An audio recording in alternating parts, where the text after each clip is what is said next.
Seringkali kalau kita bermasalah dengan utang, kita itu pengennya jumping. Langsung ke solusi. Kuliah aku jadi putus gara-gara hutang. Gaji aku pergi ke hutang bukan ke adik aku ataupun keluarga. Syaratnya adalah mereka kalau sudah berkeluarga harus datang bersama pasangan sahnya. Pokoknya bukan yang gelap ya Pak.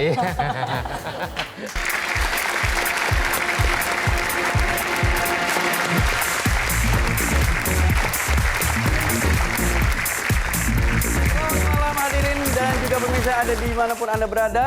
Dari Grand Studio Metro TV selama 1 jam ke depan. Dan saya pastinya tidak sendiri. Kita sambut ini dia Miss Mary Riana. Hai Miss Mary. Hai, Apa kabarnya? Selamat malam. Apa kabar Mas Irgi? Baik sekali. Apa kabar penonton yang ada di studio? Wah, baik dan sehat. Dan tentunya pemirsa yang ada di rumah. Senang sekali saya Mary Riana dapat kembali menyapa Anda. Setiap minggunya kami hadir bukan hanya untuk memberikan inspirasi tapi juga solusi lewat tema-tema yang kami angkat setiap minggunya. Karena kami yakin tidak ada tidak mungkin dari impossible jadi Impossible. Baik. Miss Mary, bicara tentang solusi, Ya. ini sebelum kita masuk ke dalam materinya, mau sedikit ngobrol. Ini masalah artikel yang aku baca. Oke. Jadi aku ngebaca satu artikel mengenai hutang. Ternyata hutang ini berdampak sangat besar ya bagi orang yang memang melakukan hutang tersebut. Jadi ada yang orang jadi stres, bunuh diri bahkan. Terus bahkan untuk yang orang berhutang ini lingkungannya juga akhirnya berpengaruh. Betul. Nah, untuk itu kami akan mengajak Anda semuanya pemirsa dan juga hadirin yang ada di sini untuk melihat artikelnya berikut ini. Terlilit hutang, mahasiswa memilih gantung diri. Jadi ini juga ada berikutnya mengetahui istri banyak utang, suami kalap banting balita hingga tewas. Wow. Sandiwara pria di Sampang yang pura-pura mati karena terlilit utang. Nah, ini tiru gaya hidup mewah ala selebgram garis ini stres terlilit hutang. Nah, itu dia. Ternyata dampaknya sangat besar ya, Miss. Iya. Bagaimana komentar Miss Mary melihat artikel tadi? Karena kalau kita berbicara tentang hidup, hidup aja juga sudah cukup berat ya, betul atau betul? Betul. Betul, apalagi hidup ditambah beban hutang. Iya. Ini pusing pala Barbie katanya ya. Tapi ini sebenarnya bukan sebuah candaan, ini adalah sebuah kenyataan dan akibat hutang bisa lihat ada begitu banyak hal-hal yang sebenarnya terlihat tidak masuk akal, tapi dilakukan. Ya. Marah, stres, menghabiskan nyawanya sendiri, Betul. menghabiskan nyawa orang-orang yang dicintainya. Jadi banyak sekali dampaknya dan banyak sekali konsekuensinya. Hutang itu bisa dijadikan solusi. Oke, bahkan seringkali orang menjadikan hutang menjadi solusi untuk kebutuhan. Boleh nggak sih hutang dijadikan solusi untuk kebutuhan? Mungkin boleh-boleh saja, asalkan Anda tahu ya bagaimana cara melunasinya. Tapi yang seringkali terjadi, hutang itu bukan dijadikan solusi untuk kebutuhan. Tapi seringkali hutang dijadikan solusi untuk keinginan. Jadi pertama-tama untuk Anda yang mungkin kali ini, hari ini sekarang sedang berhutang, coba diingatkan kembali. Ini awalnya gara-gara untuk memenuhi kebutuhan atau untuk keinginan nih. Oke. Dan kalau misalnya sekarang Anda sedang berada dalam kondisi di mana Anda juga terjebak hutang, beban pikiran menjadi beban hidup, mungkin yang akan kita bagikan malam ini bisa menjadi solusi untuk Anda. Bukan hanya meringankan beban hutang, bukan hanya meringankan beban pikiran, tapi juga membantu Anda untuk bisa melunasi hutang-hutang tersebut. Baik. Nah, Amin ya. Ya, mudah-mudahan. Nah, Miss Mary, sebelum kita bicara tentang solusi, saya ingin bertanya dulu. Kita ke pertanyaan paling dasar. Sebenarnya apa sih penyebab orang ini berhutang? Dan sebenarnya kan banyak yang orang berhutang ya. Iya. Dan akhirnya berhasil, survive. Iya. Menurut Miss Mary apa alasan dasar kenapa orang itu berhutang? Oke, ada banyak alasannya kenapa orang berhutang, tapi mungkin saya kelompokkan menjadi 2 hal besar. Oke, yang pertama ini yang saya maksud dengan hutang karena musibah. Hutang karena apa? Ya, musibah itu berarti sesuatu yang awalnya kita tidak rencanakan. Awalnya kita nggak rencanakan, ternyata tiba-tiba terjadi begitu saja, mendadak. Contoh musibah, terkena sebuah penyakit yang akhirnya membutuhkan biaya pengobatan dalam jumlah yang besar. Contoh musibah, misalnya ada bencana alam. Contoh musibah, misalnya Anda memulai sebuah bisnis, ternyata bisnisnya hancur berantakan. Oke, dan ada begitu banyak hal. Nah, kalau hutang itu terjadi karena sebuah musibah, mungkin bisa dimaklumi. Oke, walaupun itu sebenarnya bisa dicegah. Kenapa? Karena dengan perencanaan dan pengelolaan uang yang baik, pengelolaan uang itu bukan hanya berbicara tentang investasi ya, tapi dalam good financial planning kita juga harusnya memiliki uang untuk emergency. Uang untuk emergency itu harusnya dimiliki setidaknya 3 sampai 6 bulan dari biaya pengeluaran kita. Pengelolaan uang yang baik membuat kita semua bisa memiliki yang namanya asuransi contohnya. Jadi ketika ada musibah, seseorang yang sakit, seseorang yang mungkin meninggal dunia, ya, mereka juga bisa tercover. Nah, jadi dengan pengelolaan yang lebih baik di awal, ya, hutang sebenarnya bisa dicegah. Tapi yang kedua ini saya kategorikan hutang karena ingin mengupgrade, ingin, wah kayaknya keren juga ya naik mobil, ya udah deh upgrade motor jadi mobil. Tapi uang nggak cukup, ya udah deh ngutang dulu.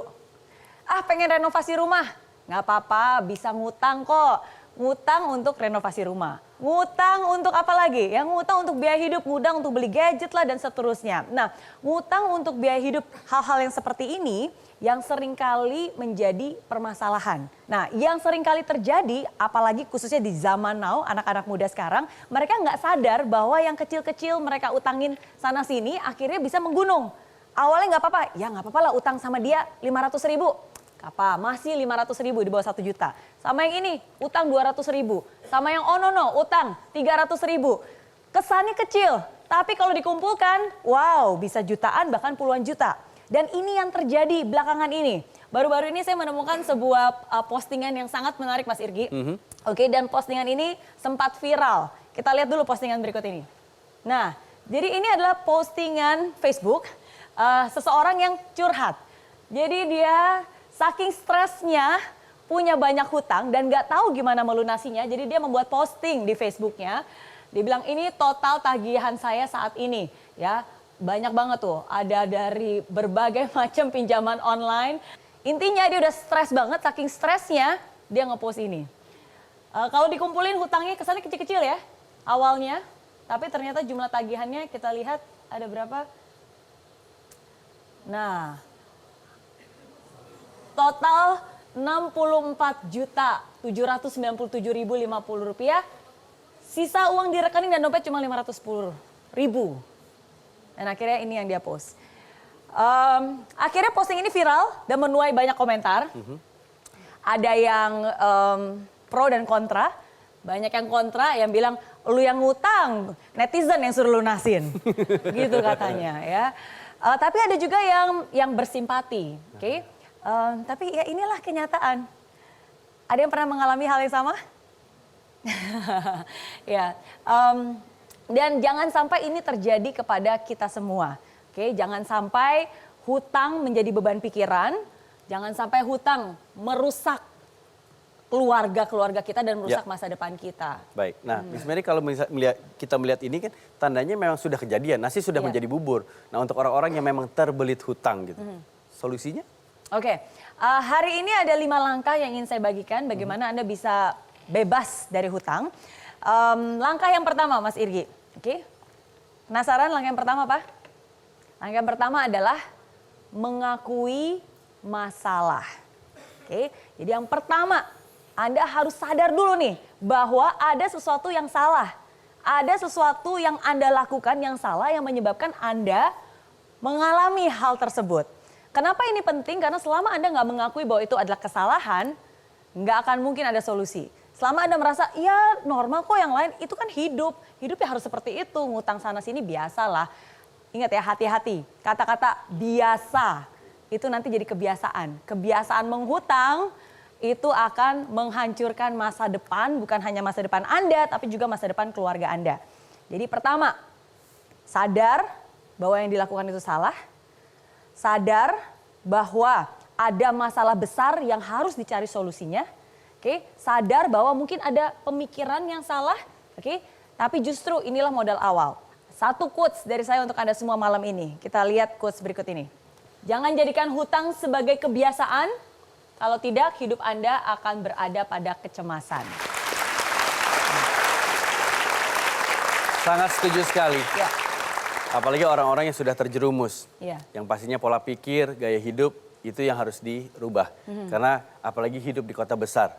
Baik, Miss, kita mau tahu lebih dalam mengenai cara penyelesaian hutang dan bagaimana untuk orang yang belum berhutang tidak terjerumus ke dalam hutang.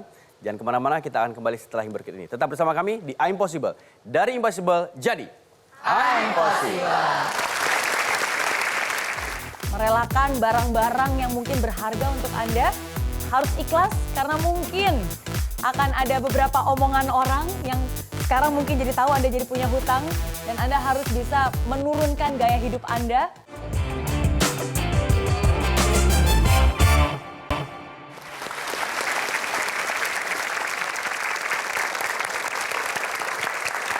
Baik pemirsa, terima kasih Anda masih bersama kami di Impossible. Dari Impossible jadi Impossible. Bicara mengenai hutang, hutang ini menjadi momok yang menakutkan ya Miss ya. Betul. Nah tadi di awal Miss sudah memberikan satu tips yaitu sadar diri dulu bahwa yang kita lakukan ini adalah salah. Yes. Nah langkah-langkah berikutnya untuk mengatasi hutang ini apa? Oke, jadi setelah kita menyadari bahwa ini adalah sebuah masalah. Sebuah masalah di mana kalau kita cuekin, kita lari, itu makin lama masalahnya makin lama makin besar, ya.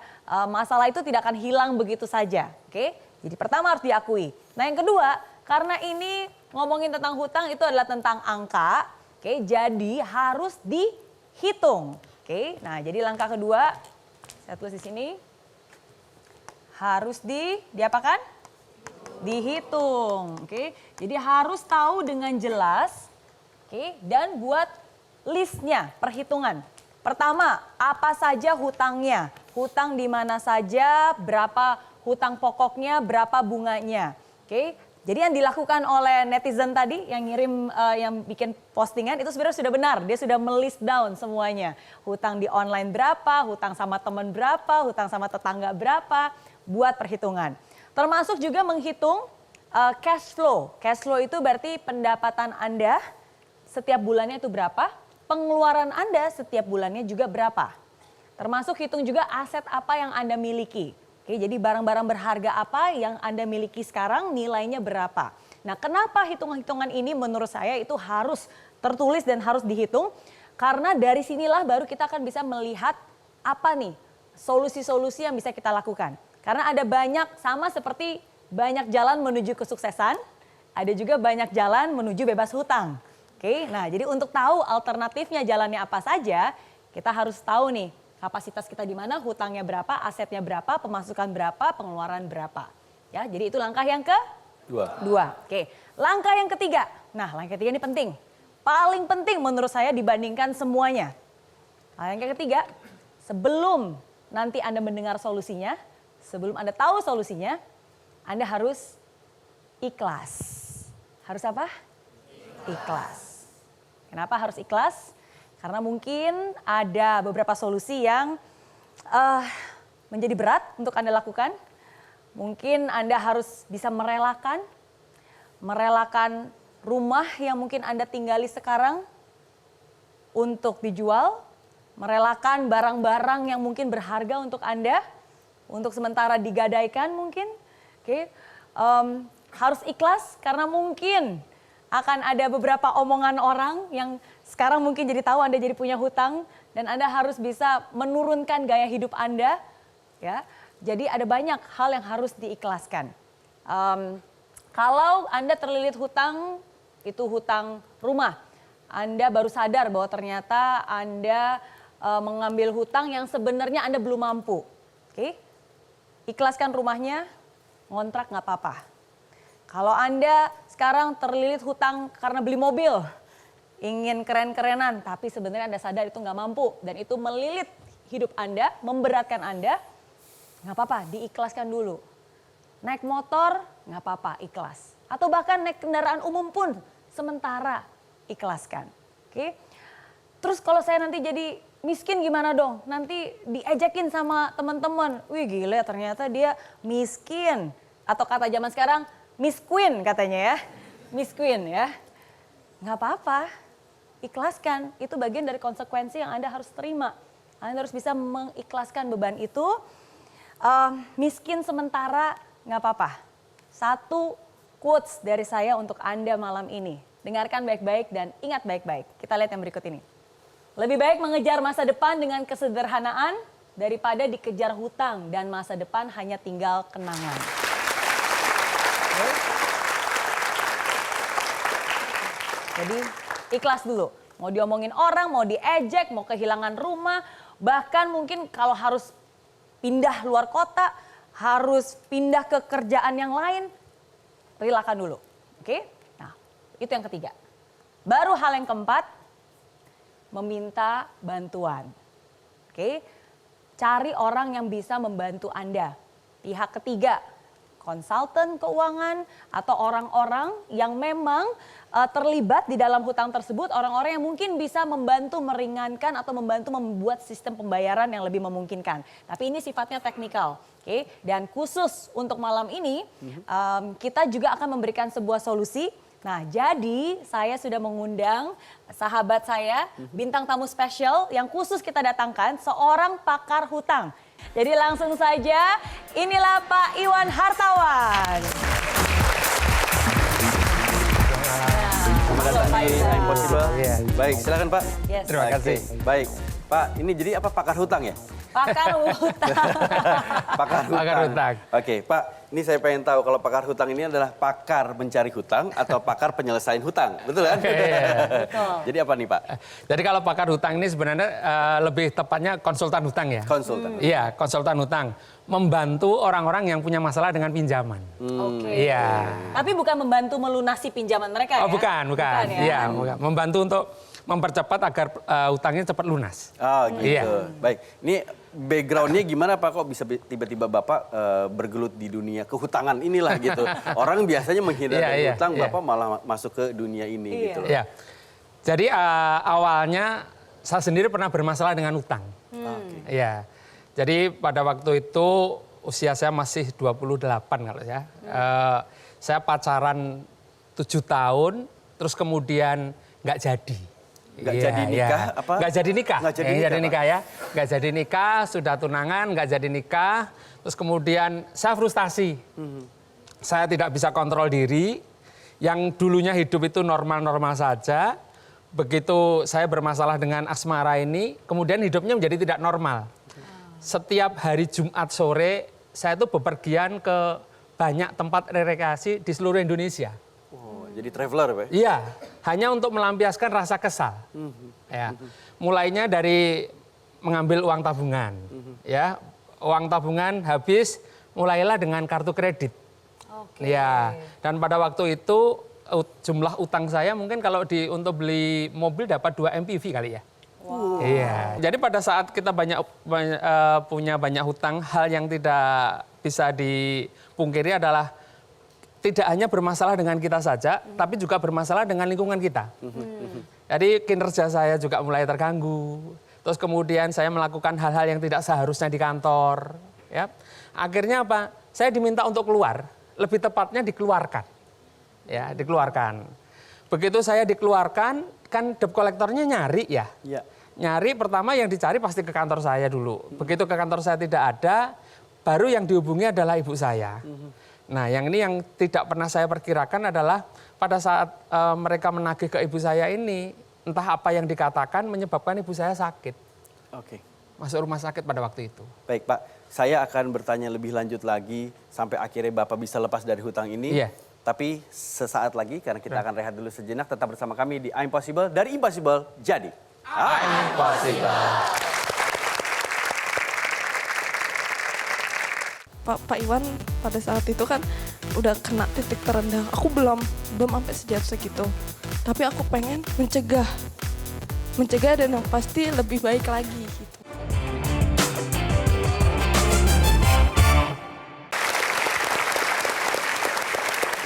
Baik pemirsa, terima kasih Anda masih bersama kami di Impossible, dari Impossible jadi Impossible. Kita masih bersama dengan Pak Iwan Hartawan dan juga Miss Mary tentunya. Nah Pak Iwan, bagaimana tadi respon dari Pak Iwan setelah mengetahui orang tua tahu dan akhirnya apa yang dilakukan Pak untuk mengatasi kondisi seperti itu? Jadi pada saat saya mulai bermasalah dengan utang, kemudian saya nggak tahan dengan tekanan debt collector, yang saya lakukan adalah melarikan diri. Ya, saya pindah dari Surabaya ke Bogor. Tempat yang kemungkinan saya kecil akan ditemukan. Jadi saya nebeng dengan teman saya di Bogor. Saya setiap pagi itu selalu pakaian rapi, Mas. Selalu pakaian rapi, saya tuh keluar rumah dari rumah teman saya itu jalan kaki. Saya biasanya menuju depan masjid yang samping terminal Baranang Siang Bogor. Ya. Ya. Saya duduk-duduk di masjid itu dari pagi sampai sore. Seakan pergi kerja gitu. Oh iya, seakan pergi kerja. Pokoknya rapi, terus kemudian duduk-duduk di sana, sore balik aja gitu ya. Iya. Akhirnya saya mikir, apa iya sih seterusnya seperti ini gitu ya. Apa iya seperti ini terus gitu ya. Akhirnya saya pengen sesuatunya itu berubah. Nah, ada satu hal yang saya ingat dari ibu saya. Nama saya itu Hartawan. Ibu saya itu selalu memberikan semangat. Ibu itu selalu doakan kamu tuh jadi orang kaya. Ibu itu selalu doakan kamu tuh nanti sesuai dengan namamu. Itu kalimat yang selalu saya ingat dari ibu saya. Akhirnya timbul rasa semangat saya harus berubah. Karena kalau saya tidak berubah, saya pasti akan berkutat dengan masalahnya terus. Nah, pertama yang saya lakukan adalah seperti yang Miss Mary tadi sampaikan, oh iya, saya bersalah gitu. Ini masalahnya masalah saya. Terus kemudian yang penyebabnya juga saya sendiri. Saya sudah merepotkan orang lain, merepotkan keluarga saya, merepotkan teman-teman saya. Akhirnya saya memutuskan, oke, saya akan tanganin ini ya dengan semampu saya. Jadi saya mohon ampun sama Allah, pokoknya saya berjanji saya tidak akan mengulangi, saya berjanji saya dibukakan pintu tobat. Itu pertama. Terus yang kedua, saya berjanji bahwa setiap kesempatan yang datang ke saya pasti akan ambil. Artinya saya tidak pilih-pilih pekerjaan. Terus yang ketiga, saya janji karena ini masalah saya tidak akan pernah mengeluhkan hidup. Jadi apapun yang datang, kalau saya tidak sesuai dengan harapan, saya biasanya diem. Saya tidak akan mau mengeluhkan hidup. Nah, sebenarnya mulainya dari situ dulu. Ya mulai dari situ dulu. Apa yang saya lakukan kemudian? Saya datangi teman-teman saya yang pernah kenal saya dan saya pikir dia masih bisa membantu. Saya minta pekerjaan. Pekerjaan yang diberikan ke saya pertama kali adalah guru les privat. Nah, saya tinggal di Bogor, saya ngelesinya di Pulau Gebang. Jauh. Jadi saya harus naik kendaraan umum 4 kali untuk sampai ke Pulau Gebang. Dan itu membutuhkan waktu 3-4 jam mulai berangkat sampai ke tempat les. Nah, perjanjiannya pada waktu itu adalah saya ngelesi dan setiap pulang saya dikasih makan dan saya dikasih uang 10.000. Biar besok bisa datang lagi. Jadi hanya untuk ongkos saja, Pak? Iya. Saya hanya untuk ongkos saja. Paling tidak saya punya kegiatan. Dan akhirnya Tuhan memberikan kesempatan, dikasih jalan, walaupun tidak mudah, Betul. dikasih ujian juga. Betul. Tapi karena udah janji tidak boleh mengeluh, akhirnya semua proses itu dijalankan tanpa mengeluh. Betul. Lalu akhirnya dari les-lesan berlanjut kemana? Jadi kebetulan murid saya ini, bapaknya ini salah satu direktur perusahaan Chicken Nugget. Nah, saya diberikan kesempatan untuk memasarkan chicken nugget dengan cara saya harus mencari toko atau rumah yang mau saya titipin freezer untuk jualan chicken nugget. Begitu sudah dapat 53 tempat, distributornya mengundurkan diri. Wah. Iya. Gong tuh, Pak ya? Iya gong itu ya. Jadi saya sudah susah payah mencari freezer, nah, istilahnya dulu freezer point ya. Saya sudah susah payah mencari freezer point, distributornya mengundurkan diri. Terus apa yang saya lakukan? Nah, karena mengundurkan diri, saya diminta untuk jadi distributornya. Saya menolak. Kenapa? Saya tidak dalam kapasitas untuk menjadi distributor. Saya ilmunya saya nggak punya, saya duitnya apalagi. Beliau yang memberikan bisnis ini ke saya cuma ngomong gini, ya karena kamu sudah deal sama tokonya, kamu yang harus melanjutkan. Ya saya tanya, loh caranya gimana Mas? Ya kamu aja yang melanjutkan. Mulai truknya kamu yang nyopir, kamu yang ngangkatin, yang nurunin, semuanya saya. Bisnis baru mulai pada waktu itu pecah kerusuhan Mei. Ya, pecah kerusuhan Mei, sebagian besar toko dibakar, terus kemudian perkantoran juga ada yang dibakar. jualan chicken nugget saya itu booming. Kok malah bisa booming? Iya, karena kan saya menempatkan freezer ini kan di toko kecil sama sebagian di rumah-rumah. Saya dipinjemin freezer dari perusahaan itu kurang lebih sekitar 635 freezer.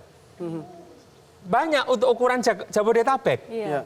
Nah, saya jualan chicken nugget itu pecah kerusuhan, jalan 2 bulan, 1 bulan, 2 bulan, omset chicken nugget saya itu bisa mencapai paling sedikit 600 juta sampai 1 miliar.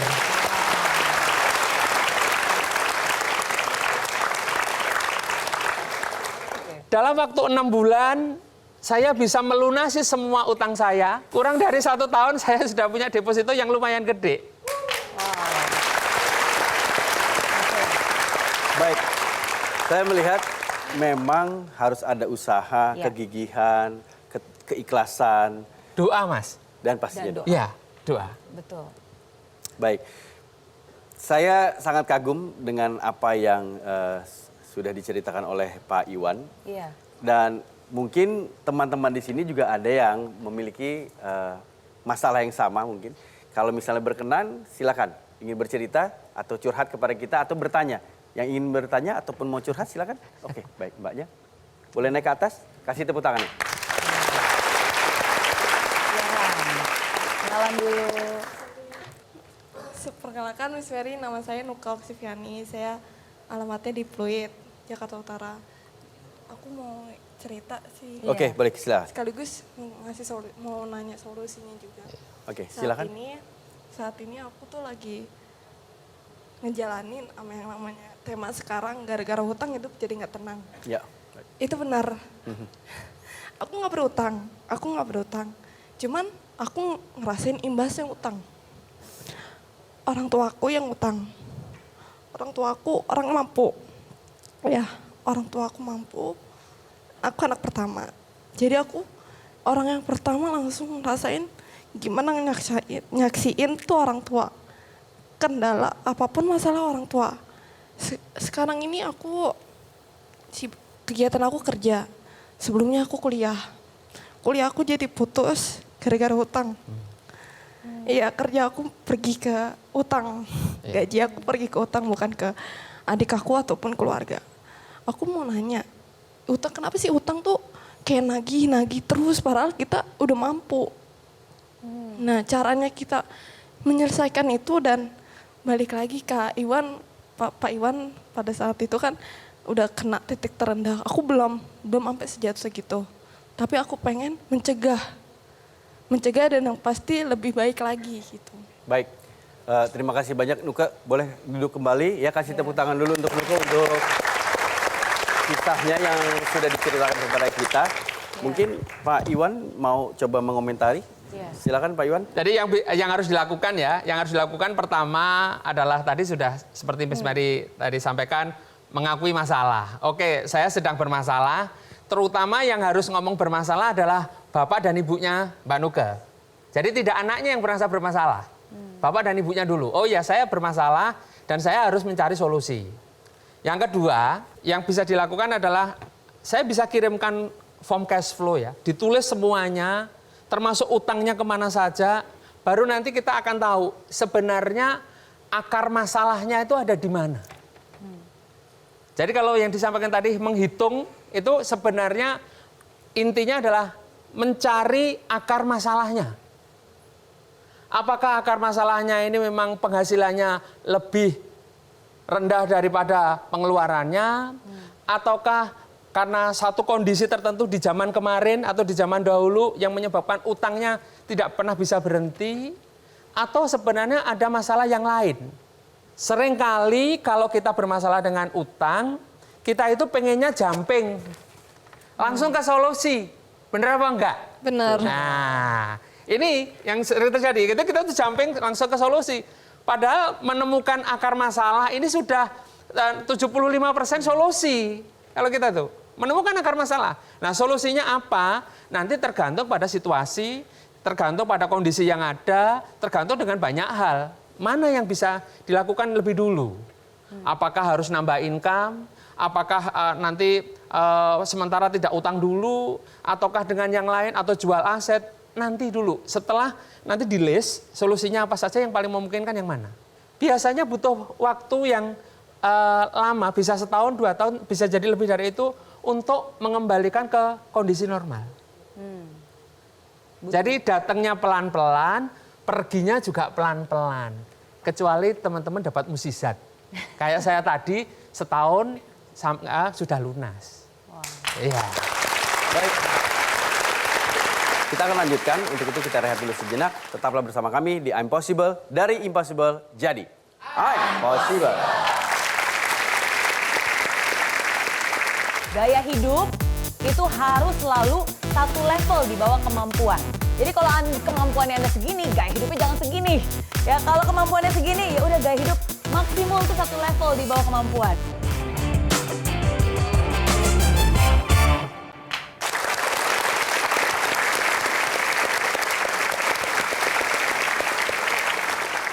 Ya pemirsa, Anda masih bersama kami di I'm Possible, dari Impossible jadi I'm Possible. Baik, kita tadi sudah mendengarkan kisah dari Pak Iwan yang sangat luar biasa dan akhirnya Bapak bisa mendapatkan satu keajaiban dan akhirnya menemukan jalan, bisa melunasi hutang dan akhirnya terbebas dari hutang. Nah, sampai titik ini Pak, mohon maaf Pak, ini kan tadinya Bapak kemarin, ya maksudnya yang lalu ini sudah lunas hutangnya. Iya.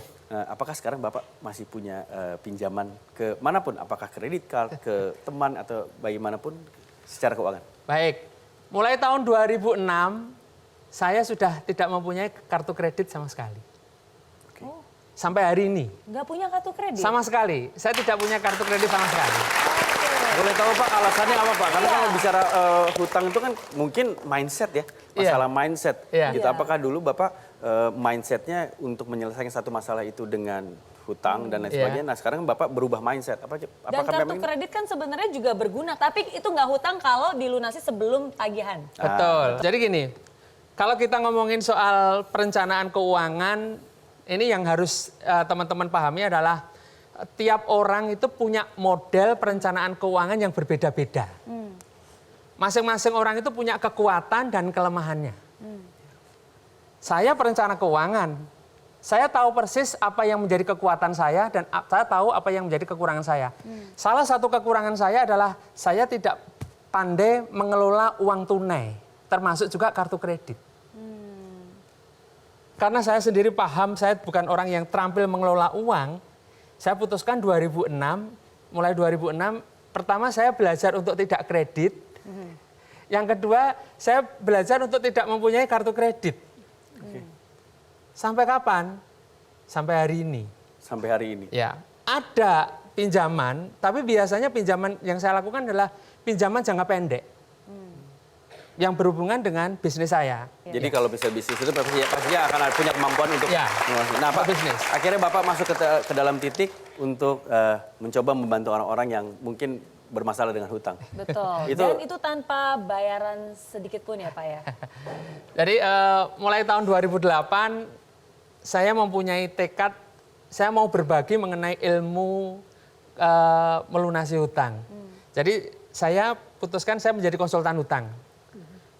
Saya sadar benar konsultan hutang ini adalah satu profesi yang tidak ada uangnya. Jadi orang-orang yang datang ke saya untuk konseling memang tidak dipungut biaya, tapi ada syaratnya. Apa itu, Apa Pak? syaratnya? Syaratnya, pertama mau berproses. Mau berproses ini artinya orang yang datang ke saya ini sadar benar bahwa ini nanti akan ada tahapan yang harus dilalui. Nah, berikutnya saya tidak melayani konsultasi online pada saat baru pertama kali. Oh, oke. Ya. Jadi harus bertatapan langsung. Ya, harus bertatapan langsung. Ini artinya ada proses untuk bertemu dengan saya. Nah, kadang-kadang orang yang pengen konseling itu selalu nanya, Pak, nanti biayanya berapa? Ya. Nah, ongkosnya berapa? Nah, saya jawab, Bapak punya uang? Ya enggak Pak, loh. Lah kalau enggak terus kenapa nanya? Karena pada umumnya kan konsultasi Iya, itu biaya. jadi selalu mereka tanya bayarnya berapa? Kalau mau ketemu saya, Pak, biasanya kalau konseling 1 jamnya itu antara 2 sampai 3 juta Per jam ya. per jam. Betul. Tapi kalau Bapak mau gratis, ada syaratnya, Miss. Apa itu? Syaratnya adalah mereka kalau sudah berkeluarga harus datang bersama pasangan sahnya. Oh, oke. Istri atau suami ya Pak ya? Iya, sah ya, pokoknya yang sah ya. Iya. Pokoknya bukan yang gelap ya Pak. Iya.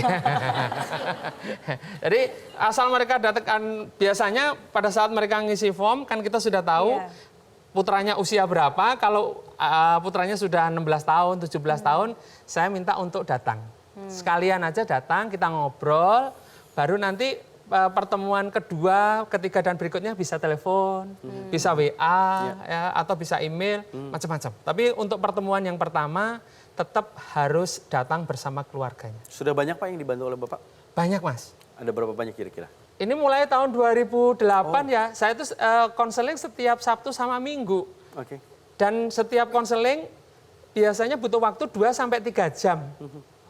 Sehari saya hanya memberikan konseling paling banyak 4 klien. Setelah itu saya nggak mampu. Oke. Capeknya luar biasa, Mbak, kalau konseling utang itu. Iya betul. Karena mendengarkan problem mereka juga, Iya. memikirkan solusinya Ya, juga. tidak hanya itu aja. Jadi pada saat orang bermasalah dengan utang, biasanya energinya sangat rendah. Betul.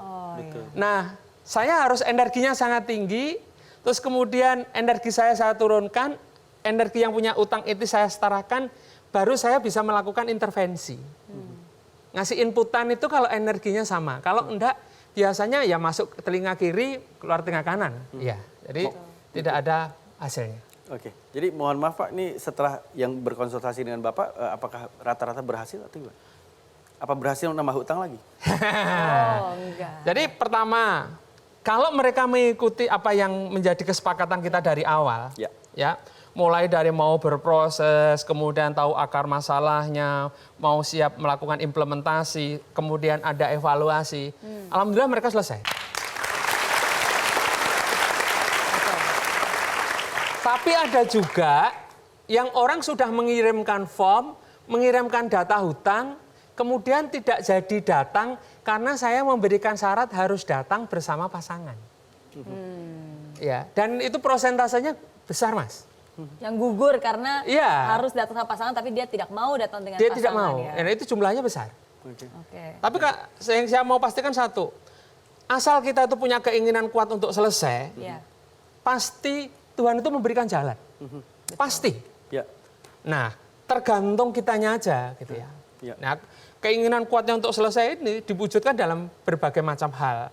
Mulai dari mau berproses, nggak ngeluh, tidak menyalahkan orang lain, ya. Bahwa ini tanggung jawabnya adalah tanggung jawab saya. Ya. Nah, ini yang menjadi salah satu kunci sukses bisa keluar dari masalah utang. Baik, dan kurang lebih apakah Bapak setuju dengan langkah-langkah yang memang dikatakan oleh Miss Mary? Jadi ada empat langkah yang sudah dikatakan, yaitu mengakui masalah, hitung, ikhlas, meminta bantuan. Janjinya 5, tapi satu belum. Satu lagi belum, terakhir ya saya selesaikan. Oke? Silakan, Miss Mary. Nah, jadi pertama salah satu contoh nyata dari Pak Iwan ini menunjukkan bahwa tidak ada hutang yang terlalu besar yang tidak bisa diselesaikan. Kenapa? Karena kita juga punya Tuhan yang besar yang akan membantu kita menolong dan membuka jalannya. Asalkan kita melakukan kewajiban kita dan tugas kita sebagai manusia. Oke? Nah, kalau semua itu sudah dilakukan, hal yang kelima. Hal yang kelima adalah ubah kebiasaan. Yang kelima apa? Ubah kebiasaan. Jadi semua ini hutang itu awalnya asal dari mana sih? Ya mungkin ada tindakan Anda yang salah, mungkin ada pola pikir Anda yang salah, mungkin ada kebiasaan-kebiasaan yang salah. Nah sekarang ketika Anda sudah mulai berhasil mencicil utang itu, mulai berhasil bebas dari hutang, ayo kita ubah kebiasaannya menjadi kebiasaan yang lebih baik lagi. Ingat jangan gaya-gayaan, nggak perlu jadi orang keren. Karena tahu nggak sih keren itu apa? Keren itu sebenarnya kere plus N. N-nya adalah ngutang. Ngapain keren tapi ngutang? Oke, nah jadi ingat satu quotes untuk Anda malam ini, quotes terakhir dari saya untuk Anda malam ini, kita lihat. Jangan malu terlihat sederhana, tapi malulah ketika kamu pura-pura kaya. Oke? Ingat, simple sebenarnya, formulanya simple. Gaya hidup itu harus selalu satu level di bawah kemampuan. Jadi kalau kemampuannya Anda segini, gaya hidupnya jangan segini. Ya kalau kemampuannya segini, ya udah gaya hidup maksimal tuh satu level di bawah kemampuan. Kalau bisa bahkan di bawahnya lagi supaya nanti ada tabungan bisa mengupgrade masa depan. Jadi itu semoga bisa berguna dan bisa diimplementasikan untuk Anda semua. Baik, terima kasih banyak Miss Mary. Dan untuk mengakhiri pertemuan ini, apa yang kira-kira bisa diberikan kepada hadirin dan juga pemirsa yang ada di rumah sebagai tips kepada orang-orang yang mungkin ingin berhutang, jadi supaya dia tidak terlibat dalam masalah hutang ini? Baik, pertama perencanaan keuangan menjadi salah satu kuncinya.